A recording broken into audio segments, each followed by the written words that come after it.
spaghetti squash is a big old vegetable. You can cook it and then scoop it out. It comes out in strings like spaghetti. Then you can use that instead of pasta to put an Alfredo sauce on.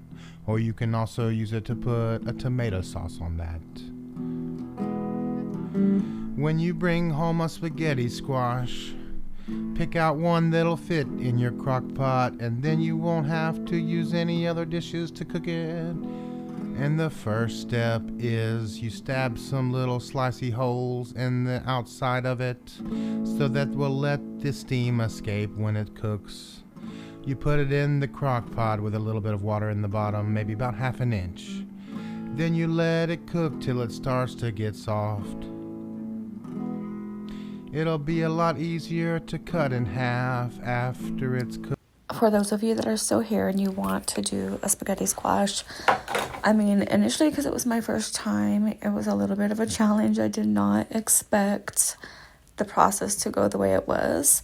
We did width size rings instead of cutting the squash lengthwise, because apparently through my research, the spaghetti squash grows around the squash, the width-wise, and so we just went ahead and went through the process.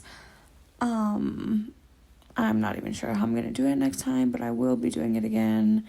I got a little bit of seeds out of there, a little bit of guts out of there. We went ahead and salted everything to draw the moisture out, which I researched, and it worked. So we set a timer for about 10 minutes, but I actually let it sit about 20 minutes. You can see here that all the water, not all the water, but a lot of moisture came out. We blotted everything down. Yes, just showing you the water retention, pretty gross, with my Cane's napkin. So we went ahead and grabbed an industrial cotton napkin. I'm assuming it's cotton. I don't really know. But there again, we got lots of moisture out.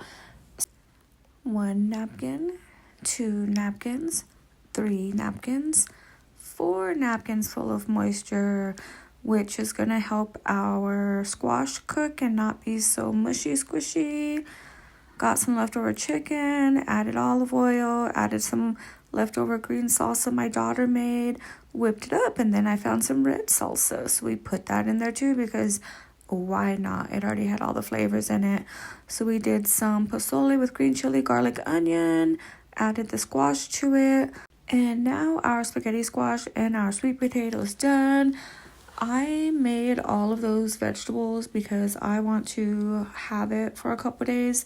Nobody else is really going to eat it, but I made them plates. As you can see, they rushed to the table because they love vegetables. Not.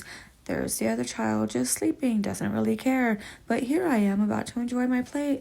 Oh my gosh, first bite. Yes, it's pretty good. I like it. So I will be making this again. If you're trying to eat better, definitely eat your vegetables. This squash had me really full, and I know there's lots of great dishes I can make with it.